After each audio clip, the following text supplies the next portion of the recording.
Welcome to the Lubber's Hole and welcome to a special edition of the podcast. We're going to dedicate the whole of this week's episode to hearing from a very special guest. This is a guy who had a big hand in bringing so many of our listeners to the canon. Right, by means of the 2003 Peter Weir movie, Master and Commander. The Weir movie was praised for not only great cinematic performances and storytelling and bringing the canon to life, but for all the accuracy and the detail. And we're very, very lucky to get the chance to talk today to Gordon Laco, who worked as a design consultant and historical consultant on the movie, along with many other movie and TV credits, as we're going to hear. And we're going to have that chance to sort of go behind the scenes, go below decks, and understand a little bit about what was happening there and what the decisions were, as well as Gord's role in putting this together. So we hope you don't mind that we've paused our exploration of the fortune of war. We haven't forgotten where we're up to. We haven't forgotten the things that still need to befall Jack and Stephen and the rest in Boston. But we're going to take the whole episode this week to hear our conversation with Gordon Laco. So one hand for the ship, one hand for yourself, and hold on, here we go. It's our great pleasure to welcome to the podcast our very special guest, Gord Laco. Gord works as a technical advisor and historical consultant to the movie and the TV industry relating to military and naval history. Gord, you have, I think, at least 64 movie and TV advisor credits, but the ones we all know about are Master and Commander, Far Side of the World, back in 2003, and in just this past year, Greyhound, the movie set in World War II starring Tom Hanks. Gord is a retired officer in the Royal Canadian Navy and also operates businesses that he owns in the field of outfitting sailing training ships, outfitting classic yachts, and building self-steering gear for ocean-going yachts. Gord, welcome. It's really great to have you with us. Hi there. Welcome aboard. The quarterdeck is that way if you want to salute. No, I'm not wearing my cap. So I can't okay. Oh, gosh. Okay. So what got you involved in the representation of historic ships and in TV and movies? Because I'm guessing this must have been a thing for you, even before the days of Peter Weir and Master and Commander. Yes, it did start kind of early. When my mother passed away in 2005, among her effects, I found a little drawing that she'd kept in a box and noted on the bottom, drawn by Gordy at age 2 years, 6 months, and you can tell it's a 74. 3 masts, square yards, 3 rows of gun ports. I don't know how I did that, but my mom, I guess, thought I must be possessed or something, and she kept that little scrap of paper that I scribbled on. Wow. I've always had an interest. My uncle, Con Costas, was a master rigger of yachts. I was very proud later in my career after university to step into his shoes at the same company he worked at before me. And I slipped into the film side of things when I was a member of the marketing department of a Royal Navy historical reconstructed site here in Ontario in Canada, where I became captain of one of the schooner gunboats that the site operated and became responsible for marketing the place. I realized that budgets were small. People don't really know that they should love their history unless they're told they should. So I put a lot of effort into seducing film companies to come to use our locations, figuring that I could multiply my ad dollars that way. And I got a reputation for being able to be a good translator between movie people who are wild and crazy and museum people for whom a good day is a day in which nothing changes. And when indexing things, when a film crew would come to the site, they'd be contracted to use this angle of that building, but they'd get there and say, "Hey, this looks great," and they'd drive a nail through a 200-year-old door to put a poster on it. And I became pretty good at keeping peace between the two. So after I went back to the private sector in the marine business, I kept getting phone calls and was doing documentaries on a part-time basis, basically paying for my sailing for years and years. Until one day something really big came, and that was Master and Commander. Wow. So that came about. Were you already a fan of the O'Brien books at that point? Yes. I discovered actually O'Brien relatively late. I was raised on Horatio Hornblower. I remember I used to ride my bicycle to the local library to get the next book. And when I got to the end, I was horrified to find that was the end. And he had died years and years before and there would be no more. I dabbled with a few other authors in that genre, but didn't really like them very much. And one day, a friend lent me a copy of HMS Surprise, a dog-eared paperback. That was in the mid-'80s, I guess. And I started reading it, but I didn't like it. And I just threw it aside in my boat. And later that summer, going on my annual trip down to the Thousand Islands from Toronto, if anyone wants to Google Lake Ontario, they'll see that's a 160-mile passage. Yep. And I forgot to bring a book to read. I had nothing but HMS Surprise. Ah. So I thought, oh, well, I started reading it again. And I've described elsewhere, the sensation was like falling through the ceiling into a room. I realized I loved it. And O'Brien was still alive and still writing. So that was my introduction. Nice. Fantastic. And are you one of those people that finds yourself rereading and kind of nerding out about, audiobook narrators and which editions and stuff? I've tried listening to the audiobooks. I've never been able to manage them. I know some people love them, and I know those people who do those projects do a good job, but I think the characters are too personal to me that I can't really get around the voices that aren't what I'm expecting. But I do reread the books constantly. The funny thing is, I've only done a consecutive reading of the whole canon maybe 3 times in all the years. I find I read favorite books over and over again. Yeah, I dip back in. So, Gord, we've talked a lot in a couple of our recent episodes about Stephen Maturin. Maybe this is a good moment to talk about Jack Aubrey as somebody with a naval career yourself, knowing something about the life and times of naval officers back in that era. What do you like about Lucky Jack? How does he ring true for you? Well, he rings true because of the glimpses of the bureaucracy of being an officer in a military service that you see very well portrayed by O'Brien in his descriptions of Jack's and his worries and what he's working on and so forth. Yeah. I've described the modern Navy to people as exciting and proud, worthy, worthwhile, difficult in a challenging way. But it's also sometimes your worst nightmare of a civil service with regards to procedures and paperwork.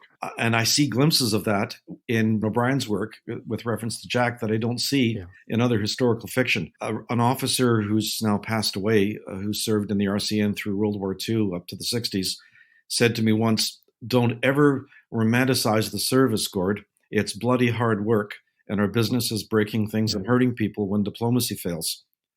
And Bill died before I was actually in the service myself, but I never forgot that.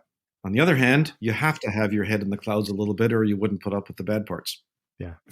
Got any favorite quotes of Jack's then? What really represents Jack's sort of impatient, anti-bureaucratic character to you? Oh, my favorite of that is, I believe, in Master and Commander when he's outfitting Sophie. And he just beautifully handles and manages the dockyard manager. He asks for and bargains for and finally badgers for and gets bow chasers that are just completely inappropriate to his vessel. And he tries them out and sure enough, they're too big and they don't work and they're not right. So he returns them, which creates a situation that he set up very carefully where he can tell the dockyard manager, "You were right," which fluffs up that guy's feathers. So when Jack then asks for what he really wants, which is the longer yards, he gets them without problem. And Jack handled that perfectly. In Canada, we'd say he stick-handled it well, using an image of hockey. Nice. Yeah. Oh, great. He's got that sure touch with people, hasn't he? Yes. And of course, there's also that at least at sea. Yeah, at sea. And there's that other point where he proclaims corruption. I love corruption. It's the only way to get things done. Of course, that's not the modern RCN, right? There's none of that. No. In fact, if and when it does happen, it makes national headlines. So we don't do that. So you were already a big fan of the representation of sailing ships. You were already a big fan of Patrick O'Brien's work. Was it easy to say yes to the idea of advising on a movie adaptation, or yes, did you have it was easy. It was easy for me to say yes, but not so easy for Fox. There's a bit of a story there. I first heard of the film about a year before it actually got going. It was just in development, and I was sitting at my desk where my day job was national sales manager for a yacht outfitting company. In the evenings, I was still captain of the HMS B replica, and we can talk more about her if you're interested later. And I had started importing rope through my employer's company to supply sailing ships. And that led me to deal with historic vessels all over North America. And I became friends with Captain Richard Bailey, who was the manager / captain of the HMS Rose replica, operating mostly on the east coast of the States. Yeah. And one day Richard called me up, and after chatting for a bit, he said, I've FedExed you my rigging diagrams. You'll be receiving them later today. We're replacing all our running rigging. I need you to respond with a quote very quickly. You're going to get this job. I need the rope. I need your rope. I had an exclusive distribution agreement with the manufacturer. So I said, sure, Richard, I can do that. And I hung the phone up, and I thought to myself, he can barely pay his phone bill most of the time. Where is he getting $80,000 to replace all his running rigging? And I picked up the phone, called him back, and said, Richard, who's doing a Patrick O'Brien film? Because I knew she was a perfect. He said, I didn't tell you that, because, of course, he'd signed a confidentiality agreement. Of course. And I said, okay, no problem. And I hung the phone up. And it took about 2 months, but I found who was producing the upcoming film, which was called Far Side of the World then. Yeah. And they were finishing, they were all in England, actually, finishing the first Harry Potter movie. And I began corresponding with them. And in the meantime, I did get the contract to supply the rope, but I wasn't the technical advisor for the film yet. And I was afraid that they had hired somebody else, and I was concerned about the unaccountable delay. We were just on the brink of a decision for weeks and weeks and weeks. And one day I was speaking with the producer's assistant, Andy Weltman, who's actually my agent now. And Andy called me and he said, please stay in touch. And I said, what does that mean? And he said, I can't tell you. So what it meant was who they were going to hire. And I was driving, I guess about 2 weeks later, driving with my family on Highway 7 in Ontario, going past Perth, Ontario. There's another place in Canada named by a homesick Brit. And my cell phone rang, and it was a young woman with an English accent. And she said, I won't try to imitate her, but she said, stand by for Duncan Henderson. Well, Duncan was the producer. And he came on the phone, and he's American, so he had a broad California jolly voice. And he after asking me how I was, he said, are you in your car? I said, I am. He said, pull over and tell me when you're stopped and the transmission's in park. Nice. So I did that, and he said, okay, are you stopped? Yes. And then he said, he took a deep breath, made about a 4-second silence, and said, I'm calling to ask you to please join us. And I guess that was about 10 months of courtship, but that's when I knew I was going to join the production. Wow. I was first hired to work for 4 weeks to show teach the principal actors how to look like officers in the Royal Navy and to drill the Royal Marine squad that we had on board. And even if I launch into another story? Oh, please do. We're all about the stories. Absolutely. Okay, well, at the end of about 5 weeks, and I'd negotiated a leave of absence from my job, I was called into a meeting with the director, producer, and Mr. Crow. I thought it was an exit interview. I thought they were saying goodbye, and I thought I was going home in a few days. Oh, wow. And one of them said to me, Gordon, what do you think we'll miss when you're gone? And what I said was, everybody in the world wants to work on this film. All your departments are being run in circles with a blizzard of good advice, most of it good, but they need to make decisions. Yeah. What you're going to miss is somebody who's going to sit down and say, okay, for scene 135, part B, say that's the three of us talking here. This table needs to be wooden. Gordon should be wearing a red shirt and blue jeans. Yeah. You should be doing this. That kind of glass should be on the table, and offer the director 2 or 3 choices, but only 2 or 3 choices for each option. And then once the decision's made, tell everyone to shut up and move on and stop talking about it. And they looked at each other, and Duncan said, would you stay and do that? Nice. So my first call home was to my boss, and I said, I'm sorry, John, I'm not coming back. And John was from Brightlingsea, not far from you, Ian, I guess. Oh, yeah. And with his Essex accent, he said, oh, damn it, I knew it. And then he softened and said, oh, Gordon, I know how much you love this work. Good luck, and tell me, keep in touch. And we're still friends. And then my second call was to my wife. And how was she with it? She had the same line. Yeah, actually, we commented in our parents' generation there was World War II Yeah. causing long separations. Nobody was shooting at me. Yeah. But there were times when I was quite homesick. I'm not complaining at all, but I remember going into the studio one morning in Rosarito, Mexico, thinking my elder son Pete's voice had changed and I wasn't there. Oh, And he was in his early teens. Oh, And I was feeling pretty miserable, thinking, what kind of father am I being? And I've been away for months. And then as we came up to the gates of the studio, I saw the rigging of 2 frigates. And as I came in, I saw my Marines drilling and I saw seamen being taught a sword drill. And I thought, well, Gordy, where else did you want to be? yeah. So the movie got and still gets really great love from the audience for all of the detail, not only military, but historic and cultural.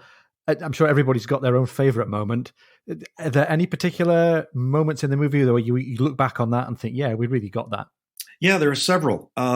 There's one that is my absolute favorite, but I'll save that. One that is another favorite is when Lord Blakeney brings the beetle up to Stephen yes. when Stephen's disappointed and not being left ashore. The curious And people, that young man did that scene so well that we rewrote the script around him to bring his character up higher. Oh, I love that. Blakeney, he was, wasn't he? Yeah. He Yeah. looked like a little boy becoming a man. Yeah. He wanted to comfort his friend, and he did that so perfectly well. Another favorite moment is one of the scenes when there's a pursuit and Jack finishes his lines and then turns and strides forward up the starboard side of the waist of the ship, and the camera follows him from astern. And the crew parts like water in front of him, not because they're afraid of him, but clearly because they love and respect him. And the way he walks, that's his goddamn deck. And not because he's a tyrant, but because it's his ship. And I just watched that and I thought, yes. And I told Crow afterwards, I believe you're an officer in the Royal Navy. And he just grinned. He had it. There's a moment that is still the subject of people sharing stills on the internet, which is that of a seaman with his lower garments around his ankles taking a moment of ease at the head. Yes. Was that something that just came along by accident? How did that come about? No, that wasn't by accident. Although maybe the Alex Palmer playing Slade, we were having a discussion one morning and we're dressing the ship, getting ready for a winter scene, Cape Horn scene. And I commented to the director, Peter Weir, I said, with 198 men on board and only 4 spots available in the seaman's head, there would always be someone sitting there. And Peter jumped into action and he had the production assistants call Alex and tell him that he was going to get a close-up. And Alex is a professional actor, and of course that's a good thing. So he came bounding up, all cheerful and happy. And then we explained to him what he was going to be doing. And we turned him around facing outboard so you could see the pants down. Otherwise, it wasn't clear what was going on there. So that's incorrect. But the scowl on his face was directed at me, and because I was squatting before the camera as the barge went by, shooting that scene. And then there he is. He got his close-up. Incidentally, there's something. We experimented with many different kinds of fake snow, but none of them looked real.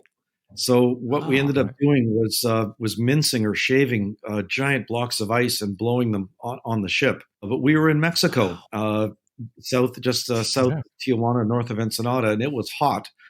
But and so the snow would melt in about 10 or 15 minutes. So we'd have to stop and then redress the ship with snow and start again. Wow. And yes, Alex got a blast of snow in his face when we were dressing the bow.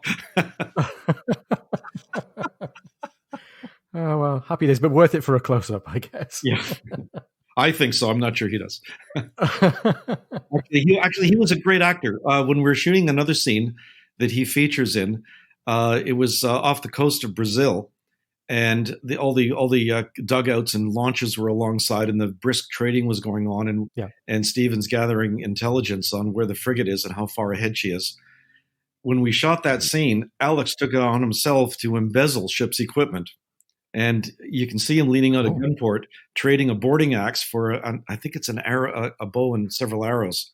Right. And he came up with that himself. That's brilliant. Well, yeah, there's another story when Jack's up on his deck and he's looking at the chart, trying to calculate how far ahead the frigate is. I supplied the production with an estimate of how many miles per day a fast sailing vessel would cover, and I think we figured 225 miles. And Jack said, "How would I measure that?" So I said, "You'd use Mark 1 dividers." And he said, "What's that?" I said, "Your fingers." So that's what he does on the chart. Oh, yeah, I can visualize that right now. And the funny thing is that nobody noticed this. He's holding the brass dividers in his mouth, but chooses to use his hand. Yeah. Using his fingers. So the movie's a long time ago now. Yeah. Do the cast and crew still keep in touch? Is there any kind of fellowship among, or even newfound O'Brien fans among the cast and crew?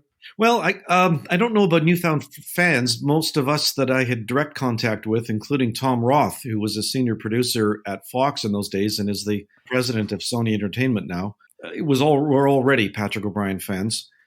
Many of us have stayed in touch, partially out of friendship, like Martin Bibbings, who was our artillery expert, who lives in Harwich, England. We've kept in touch over the years. And Dan and Jen Speaker, who are our sword fighting experts, they're in Los Angeles, and I actually saw them as recently as a year and a bit ago.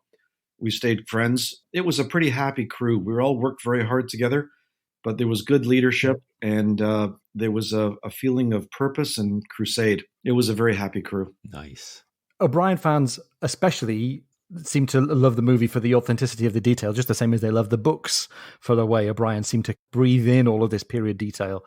What is it that motivates a producer or a director to work so hard at it? Because presumably it's costly and it's time consuming, and in some cases, authenticity might even get in the way of telling the story. What is it that they're aiming for? Well, that's a good point. And I'll say to start, one thing I often tell productions is it's usually less expensive to do it right. If you avoid the big gasoline explosions as if a cannonball hit a barbecue or whatever. But and we had none of that in Master and Commander. There is what I call a patina of realism that perhaps not every viewer will notice, but things add up together. People may not notice that I gave the hanging knees and the gun deck a French detail because, of course, Surprise was built by the French, and who knows that except people that have read the books 15 times. But there is a patina that develops that creates a legitimacy for the film that increases its power. Interestingly, Peter Weir, in one of his interviews right after the film came out, he described most eloquently what it's like. He said, when you take a good book and turn it into a screenplay, you pick it up and all the words fall out. And what he meant is, for example, there might be a scene where O'Brien is spending 2 pages describing what Stephen's thinking and worrying about.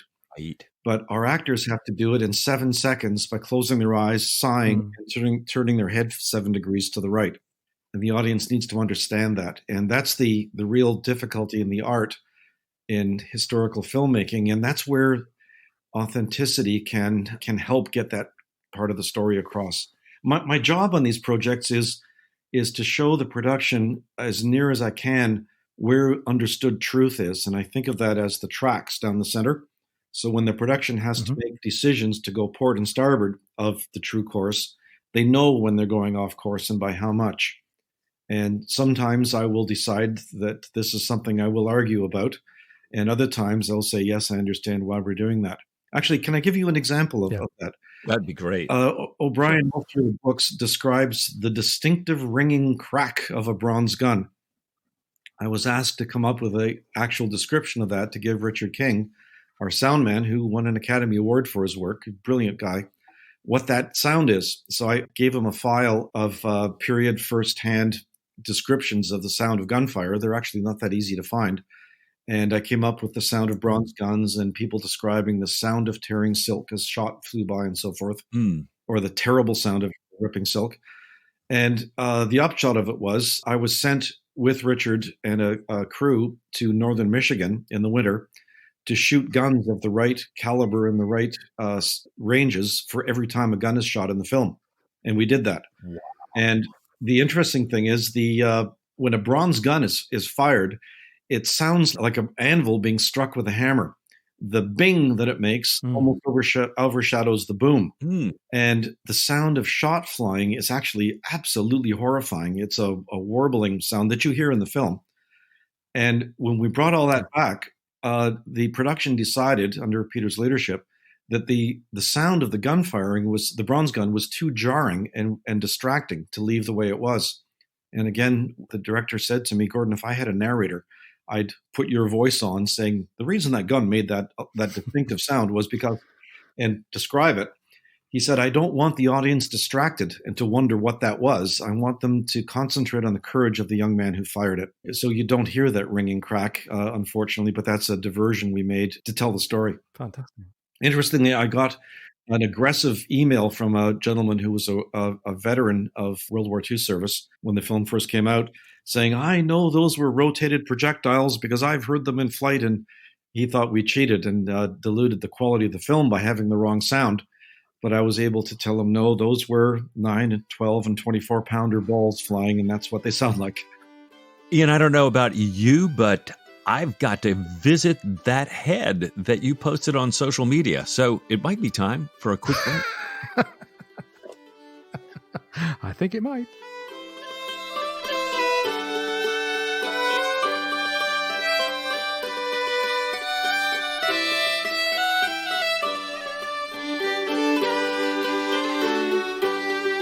So welcome back. You're with the Lubber's Hole podcast. We're talking to Gordon Laco, and we hope that you all had a peaceful visit to the head and you've dusted off the snow and the icicles. Let's pick it up again. I can only imagine that being the man who makes the decisions on those things, Gord, puts you right in some people's bullseye in terms of what they thought it should have been. Well, yes, there's, the production is being made. I have to be very careful that in my zeal, I'm not embarrassing, disappointing, or frustrating people I need to work with. So I always take great pains to make sure the props and wardrobe and effects and so forth departments understand that I'm there to help them, and usually to confirm their decisions. Hopefully, when I have to apply guidance, it's done far enough beforehand that at the moment when the director's about to call action, we just glance at each other, nod and grin because we know everything's right. Nice. The decisions have been made. Afterwards, there are people either through jealousy or bitter disappointment at what they thought it should be, decide to make their feelings felt. But that's just part of the game, I guess. Well, and I can't imagine. I mean, for all of us who love this detail, there's some fanatics that I'm sure give you a hard time afterwards because it's not the way they thought it should have been. I was amused, actually, to find the things that I thought we'd be crucified for, people never noticed. And the things we did on purpose to help tell the story drove people mad. And one of them was the scene where after the first action, Surprise is badly damaged. Her rigging is shredded by various shot, and Jack puts the boats in the water, or makes use of the boats, to tow into a fog bank to escape. Well, nobody noticed that in that sequence, there was enough wind somehow to make the large French frigate, about 1,000-tonner, sail with a foaming bow wave, which means she must be doing 5 to 8 knots. Yet we don't have enough wind to move. And how come she didn't just come alongside? And nobody noticed how 3 small boats were able to tow a 500-ton frigate, Surprise, into a fog bank fast enough to get away from the ship with a foaming bow wave. Nobody complained about that. Nobody complained about the unlikelihood of fog near the equator and why the French didn't just follow them into the fog and clobber them. But they did complain, or one fellow in particular complained, that the midshipman in charge of the boats gave the wrong command to stop rowing. And we shot that scene correctly first, where Calamy stands up in the boat and he says, oars, which is the correct command to stop the oarsmen and have them hold their oars parallel to the water, motionless. And the director commented to me, I don't want him to be a professional naval officer in this moment. I want him to be a frightened teenager who's just realized he's going to survive. And so we had him say the order wrong. He said, vast pulling, lads, good work. And that that generated about as much hostile email as did leaving the tables messy in the mess dinners. So it's funny, the dinners in the books are set pieces where we get a lot of the social side of character developments happening and bits of plot exposition. They're obviously moments that O'Brien really relishes as a writer. Yeah, and that's actually one of the things I like best about the books, because having served 11 years in the RCN myself and attended many mess dinners, that's what they're like. They're very different from military mess dinners where, the few that I've seen, the discipline was what I'll call brutal and rigid. Mm. At a naval mess dinner, there is no rank, although there is respect. Telling jokes, even at your colleague's expense, are relished and welcomed and treasured so long as they're in good taste. And we tried to get that spirit in our visually created dinners, as O'Brien did in the books, that it's like a family dinner. There's no question who's in charge. There's no question that there is respect, that this is a military service, but it's a naval mess dinner, and it's an institution that has been developed over the centuries to help men get along. A well-crafted story at a colleague's expense is something that's treasured and sometimes retold. And actually, as an example, in a modern mess dinner, now that I'm retired, I get to sit at the head table, and there was a debate going on between the port and starboard divisions, the two tables, and it's in a sort of very humorous, ritualized manner. And I stood up and commented that I just couldn't stand this anymore. And I'm remembering the age of sail when sometimes equally powerful warships would face each other and just hammer and hammer and hammer, and the bloodshed and carnage was accumulating and nobody was getting any advantage. And I said, I just can't stand this anymore. So I'm going to apply something that I hope will tip the balance one way or the other. And I knew that one of my colleagues, the president of the starboard division, was an amateur actor. And I said, from now on, all your responses will be given in the voice of one of the characters you've played. And to the other division, I said, from now on, all your responses will be sung. You have to sing them. And there was a roar of approval. And in no time at all, the actor defeated the singer. That's what a real mystery is like. At HMCS York, the RCN Naval Reserve Division I belong to, for nearly a century, every mess dinner has begun with an argument over which side of the room is forward and which is aft. And of course, that determining that determines which is the port division and which is the starboard division. And we argue about that every time. And it's a ritual by which we start. And we try to get that family feeling across in the film. Nice. And it really comes across as well, doesn't it? They're so at ease with each other, like you say. Yeah, there's no question who's in charge. And I did take care in the film that when the mess dinner was down in the wardroom, not in the captain's cabin, the first officer, Pullings, is the president, and he sits at the head. Yeah. And Jack, as his honored guest, sits at his right. He's a guest when he visits his officers, which is something difficult for the production to understand. It's his ship. He's the captain. Well, yes, but when he visits the mess, he's a guest. He doesn't go there unless he's invited. Right. So, Gord, the perennial question for followers of the Master and Commander movie story: do you want to bet us $10 in any denomination of dollars that there won't be a sequel to Master and Commander? Well, no, I won't make a bet like that. I hope it happens. The circumstances that create it are years long and very complex because of the money involved. Occasionally, rumors flare up, and if they come to me from people who I don't think have heard from a credible source, I just say, nah, I don't think so. If they come from me from sources I think might be credible, I contact Tom Roth, and he would be in a position to know. And the most recent time that came up, his comment back to me was, no, Gord, I'm sorry. Not yet. It just didn't make enough money to make the decision easy. And then he said, but sometimes we like to make films we're proud of. Nice. And I think that's pretty high kudos from a man in his position. Wow. And more recently, you've worked on the Greyhound movie with Tom Hanks. And I guess there's a personal connection there because there are RCN corvettes playing a part in the convoy escort, and it's World War II, right? And it's C.S. Forrester source rather than Patrick O'Brien source. How was the experience on Greyhound different from the experience working on Master and Commander? Well, I'll say what was similar first. We still had the same feeling of excited crusading, that we were honoring things that really happened. Both stories are fictional, but both are based on real periods in history, and we drew on real history for the events in them.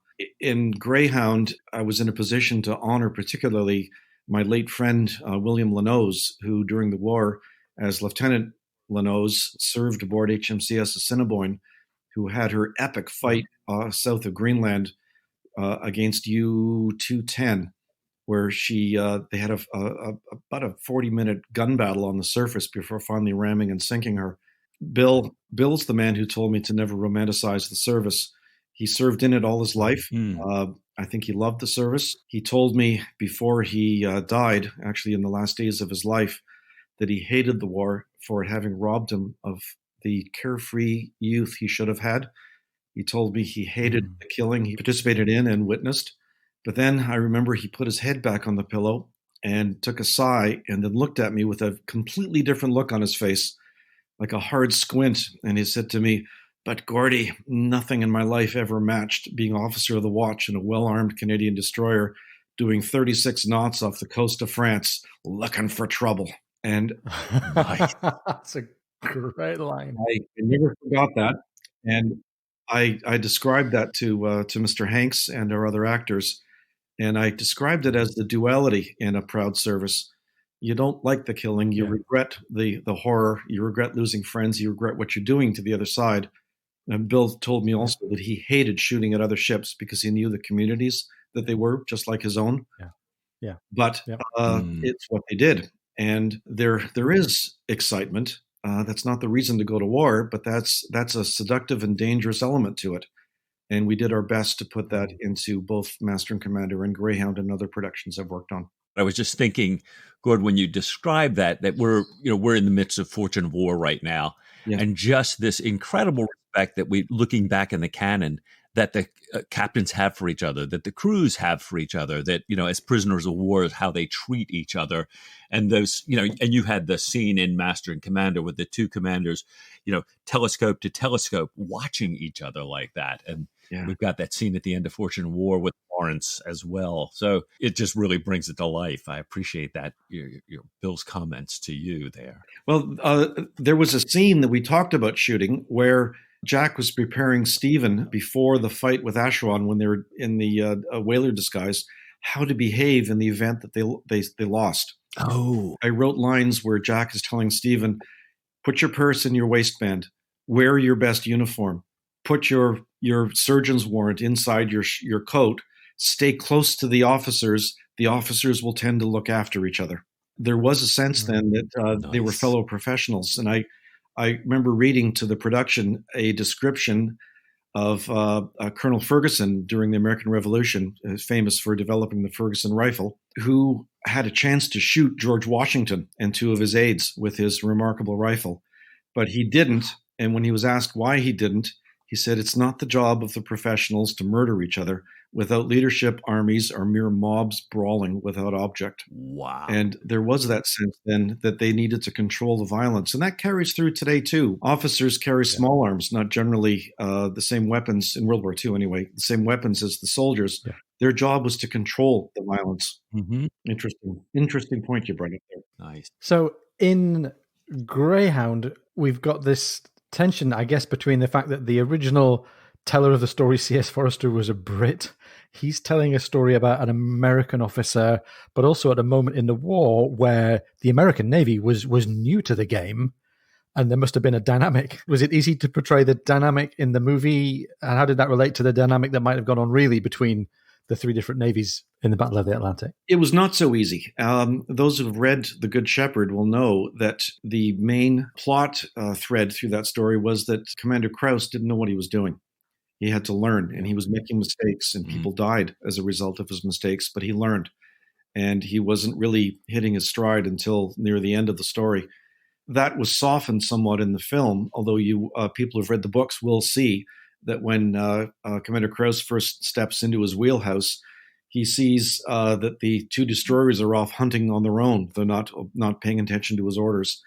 The truth is that in 1942, when the U.S. joined the war, there was some substantial resentment among the other allies that they were joining so late. And the people fighting then were actually past the worst of the Battle of the Atlantic, but the people living it didn't know it then, of course. But there was some hard feeling about that. And in that story, Krause, despite the fact that he's on his first command at sea and a newly minted commander, is accidentally in command of the escort squadron, which is composed in the book of Polish, Canadian, and British warships who've been fighting hard for 3 years and are damn good at it. But they have to follow the leadership of a man who's just learning. And that's actually a very normal military situation. We're all trained to cope with situations like that, to draw upon the skills of our subordinates. But it created problems for the character that appear in the movie, but not quite so blatantly as in the book. Nice. Let's give you a scenario here, Gord. You've been cast adrift. You have to sail an open boat 100 miles back to land. Who would you rather have as crew? Hanks in his Krause persona or Crow in his Aubrey persona? Probably Aubrey, because he's a practical sailor. Yeah. Ernie Krause was a shorebound bureaucrat until he went to sea. I would count on him to learn his lessons quickly, but the man who would keep the boat on its feet and sailing to windward, I think, would be Jack Aubrey. And does that ring true for Crow as well? How was he as a sailor? He was a great sailor, and actually, I would say both men have an absolute ability to look like they're doing what they've been shown how to do all their lives.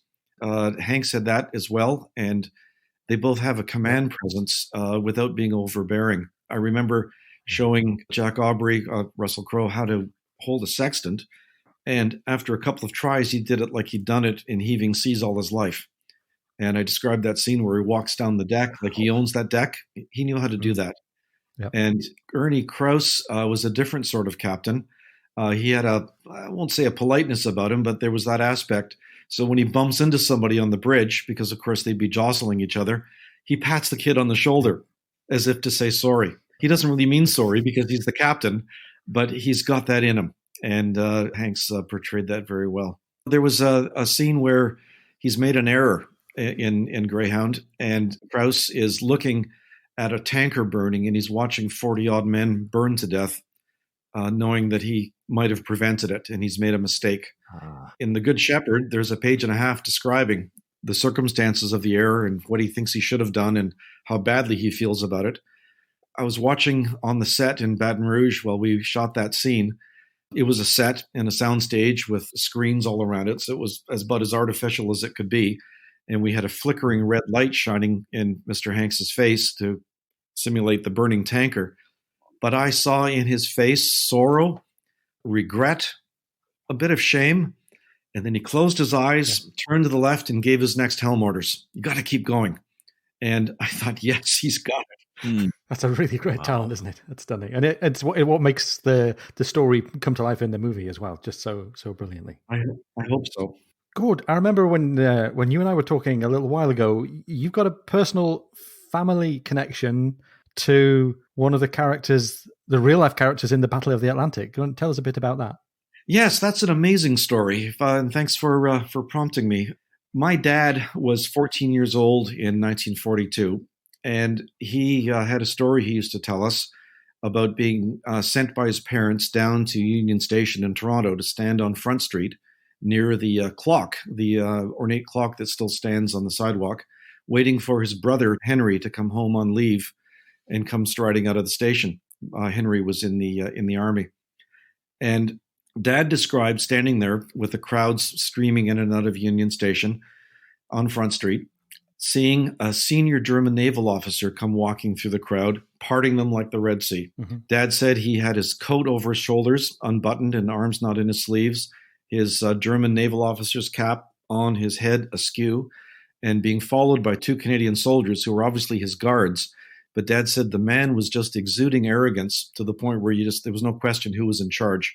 This man was just walking through the crowd and his guards were following him. The man stopped about 20 feet in front of Dad, put his hands on his hips, spreading his cape like Batman, the way my father told it to me relatively recently.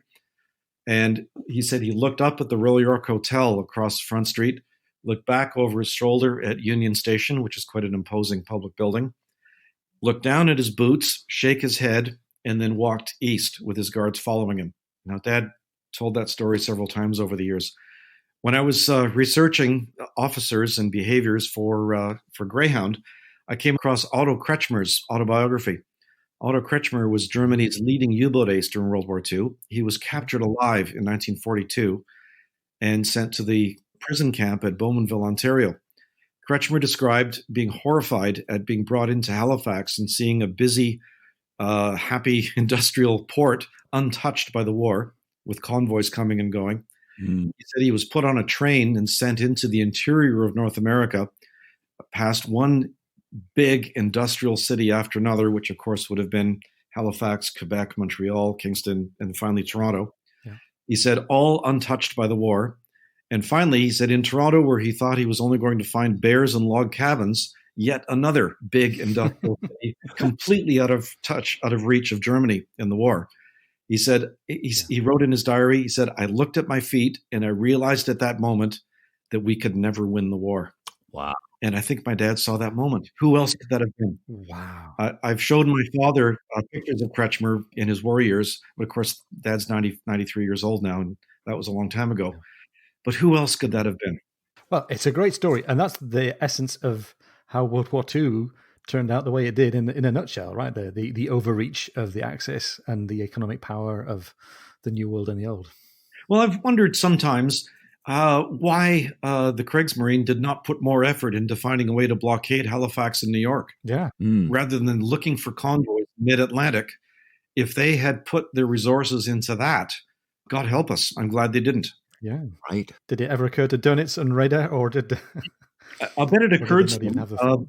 The logistics of going so far would have been daunting.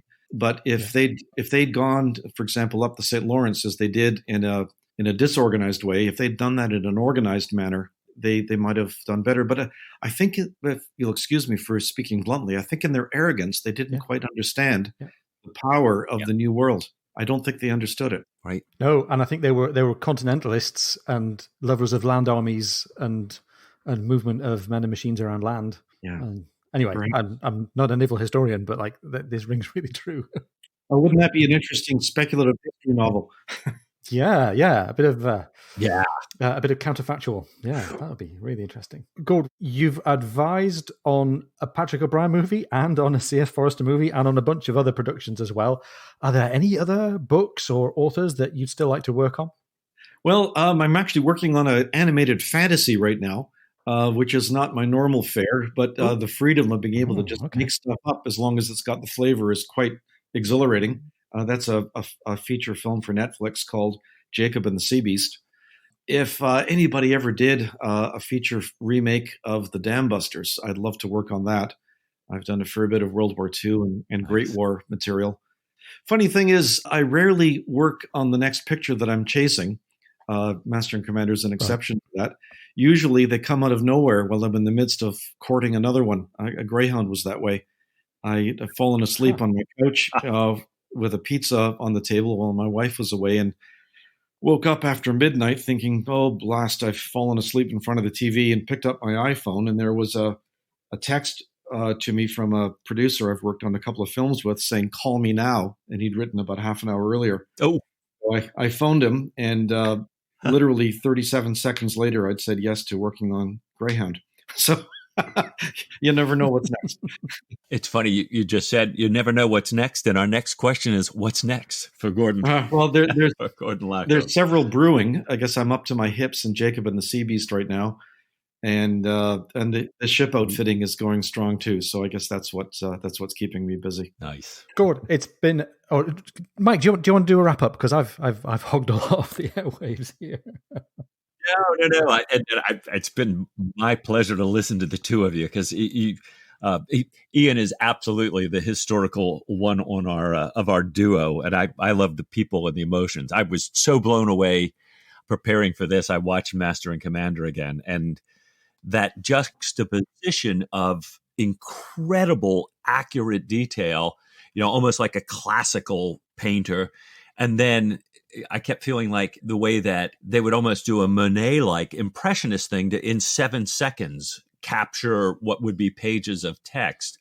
And the way those montages of scenes are put together, it just had, I know so many of our listeners were brought to the canon and brought to Patrick O'Brian by the power of that book, and how important you've been to it. So we can't thank you enough for taking your time and being on the Lover's Hole with us. Well, thank you. But I always hasten to remind people I was one of 350 odd that worked on that film, and we all made our contributions. And Gord, if people are trying to contact you or get in touch with you, what's the best way to reach you? Website, social media? The website is best. My email address is there. If you Google my name, it'll come up, Gordon Laco. Yeah, fantastic. Gord, it's been a massive pleasure, a thrill having you with us. Thank you for talking through the stories. It's been really, really great. And we hope we get to catch up with you again one day soon. My pleasure. Thank you. Mike, wasn't that a great chat that we had with Gord? Wow, that was fabulous. And for somebody like Gord to take that time, who obviously, he's got a great love for O'Brien, a great love for the movie, a great love for the people who love O'Brien. And we were just delighted to have him take time to share all of that with us. Absolutely. And I also enjoyed thinking about the whole idea of, naval service and how the O'Brien books and the movie and other things are taking us towards, understanding what it means to serve at sea and what that means for the people who are out there. That was a really great new perspective as well. It was. I mean, and talking about his dad and his recollection, I mean, getting that personal touch back to history, that was really, I've got still a little bit of goosebumps on the arm here. Yeah, for sure. Now, where we are in the canon, we're edging towards the story of the surgeon's mate, and we're edging towards being located somehow or another in the city of Halifax. And here we are talking to a Canadian, and we've spoken to Canadians before. What's with all these Canadians and Patrick O'Brien? Is there something going on? I'll tell you, it really is something. It really is something. I mean, all through the canon, we've had this great scenes of meals and dinners. And, we've been introduced to balls, but we're going to have a really big one coming up here in Halifax. And maybe, cross fingers, we might get to, reach back to one of our Canadian friends to talk about that as well. That would be fantastic. But I've got to tell you, Mike, right now, I'm thinking I want to go back and watch the movie again. And I'm thinking I want to get on and watch Greyhound again. And I'll probably watch The Cruel Sea as well. I'm in the mood for some naval movie action right now. I love that. Well, I will admit to being a full fanboy. I just watched the movie again. I plan to rewatch it again. And I just ordered the book, The Making of, because I saw that Gord was quoted so much in it. Well, we hope that you all enjoyed the time that we spent with Gord. We hope that you don't mind that we put a pause to really dig into this conversation with Gord. It was lots of fun putting it together. Gord, we're very, very grateful to you for coming along. We hope that you'll cross paths with the podcast again. Yes, we wish you best of luck with a great life free of French agents and their interference. Meanwhile, if you're curious to find out more, there are things that we're posting all the time on Facebook and on Twitter. So follow us at facebook.com/lubbershole and tell your friends. Follow us on Twitter. We are at Hole Lubbers, and the podcasts are on YouTube as well. So just pretty much Google the Lubbers Hole and you'll find us wherever we are, and we'd love to hear from you. Absolutely. And love that feedback. Love your comments. Thanks so much. Mike, I think that since we're in the mood for Halifax and we're in the mood for Canada, we should make haste. There's not a moment to lose. I think next time we have to get back into Patrick O'Brien. What do you say? Oh, with all my heart.